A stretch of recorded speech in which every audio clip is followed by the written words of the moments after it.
Alors oui, la mondialisation est à l'origine d'un certain nombre de mutations, mais ce processus de mondialisation inéluctable est-il le seul responsable de la désindustrialisation de la France? Je ne le crois pas. D'ailleurs, nos partenaires européens, pour un grand nombre d'entre eux, s'en tirent finalement bien mieux que nous. En fait, il y a et il y a eu, comme je l'ai déjà dit, un manque d'ambition politique et donc une absence d'accompagnement politique de la part de nos dirigeants qui ont participé eux-mêmes au désarmement de notre industrie depuis une quarantaine d'années. Car la cause de cette désindustrialisation n'est pas seulement externe, mais elle est également interne, c'est-à-dire consubstantielle à la gouvernance de nos élites qui ont maintenu et continuent de maintenir un certain nombre de freins à la sauvegarde et au développement d'une industrie. C'est à ces freins qu'il faut s'attaquer avec résolution si nous voulons réindustrialiser notre pays. Et nous le pouvons. Il faut donc le vouloir. Alors, parmi ces freins, je voudrais en citer quelques-uns qui me semblent extrêmement néfastes et qu'il faut impérativement régler pour inverser ce processus de désindustrialisation. Le premier de ces freins, la fiscalité. La fiscalité qui frappe nos entreprises, il faut le dire, est une fiscalité prédatrice. La survie de nos entreprises, car c'est bien de cela qu'il s'agit, impose donc une remise à plat totale de la fiscalité. Ici, le seul et unique indice incontestable, c'est le niveau de prélèvement obligatoire. Or, notre pays en détient le record absolu, loin devant nos partenaires européens, avec plus de 47% du PIB en 2019 selon Eurostat. Mais l'écart avec nos partenaires européens est encore plus important si on compare la répartition des cotisations salariales et patronales, respectivement de 4,4 et 10,2 pour la France, contre 9,5 et 6,6 pour nos voisins en moyenne. De plus, lorsque des baisses d'impôts sont accordées à nos entreprises, elles sont souvent accompagnées de hausses ou de création d'autres prélèvements. On se souvient de la suppression de la taxe professionnelle en 2010, qui a été rapidement remplacée par la contribution économique territoriale et la cotisation sur la valeur ajoutée des entreprises. On peut également se demander s'il est normal que les entreprises soient ponctionnées pour financer les allocations familiales. Et que dire des impôts de production? Ils sont 4 à 5 fois plus élevés qu'en Allemagne, par exemple. Ce n'est manifestement pas comme ça que les industriels seront encouragés pour revenir en France. On constate au passage que cette fiscalité est pour partie responsable des délocalisations.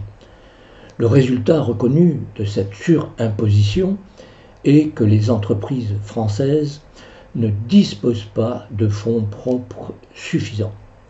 Elles ne peuvent donc pas investir comme elles le souhaiteraient dans des technologies d'avenir indispensables pour améliorer leur compétitivité, sauf à s'endetter, ce qui les fragilise. Il ne leur reste alors que 3 solutions. Se développer à l'étranger, se faire racheter et pour une majorité déposer le bilan.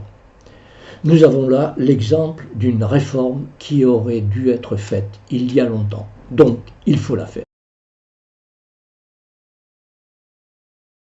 Autre frein puissant, le Code du travail.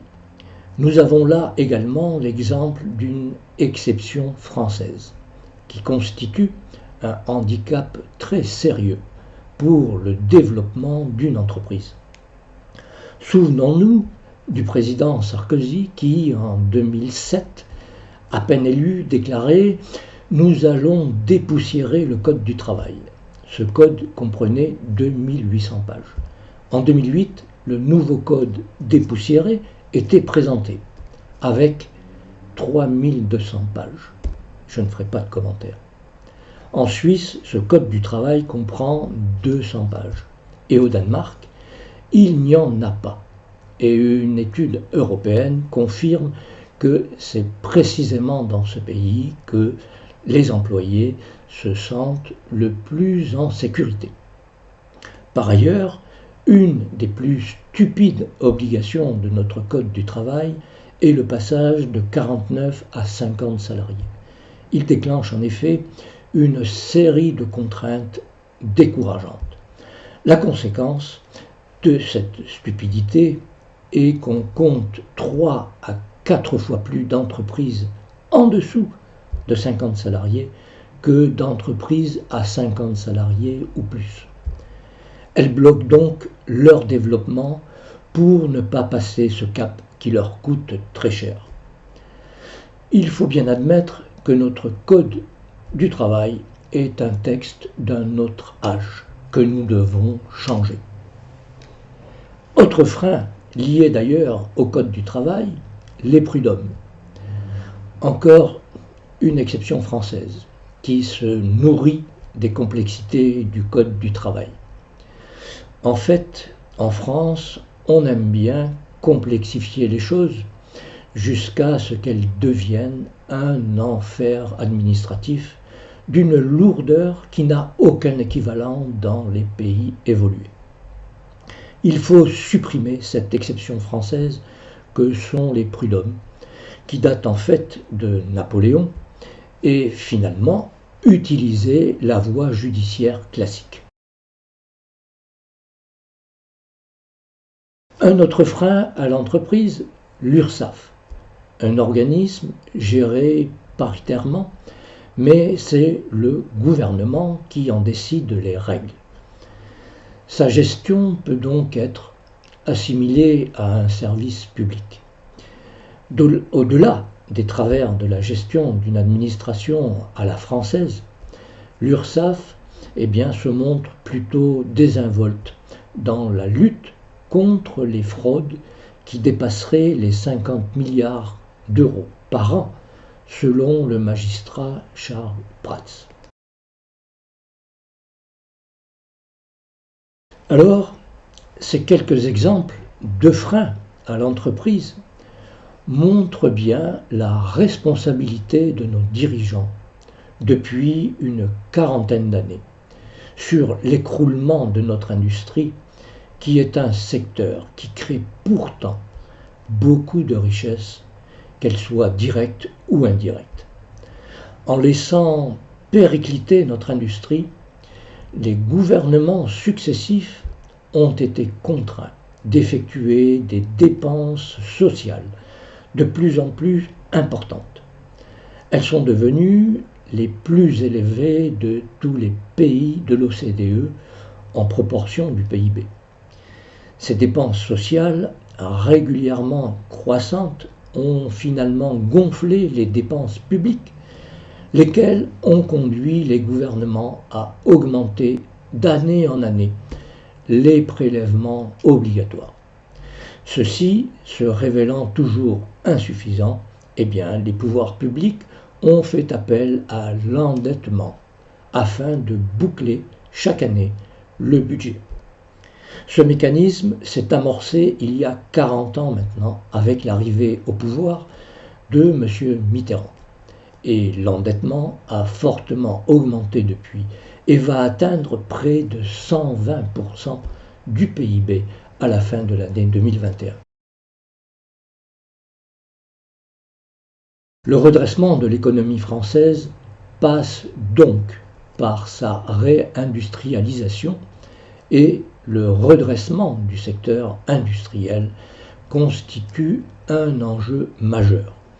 Dans cette perspective, il faut se fixer un objectif pour porter par étapes à 20% environ la contribution de l'industrie à la formation du PIB, car il faut créer de la richesse pour réduire impérativement les dépenses sociales et les comprimer pour mettre fin à l'endettement. Pour atteindre ce pourcentage de 20% du PIB, aujourd'hui 10 à 11%, il faut se fixer un objectif. Les effectifs de ce secteur industriel doivent passer à 2,5 à 3 millions, aujourd'hui à 4 millions et demi.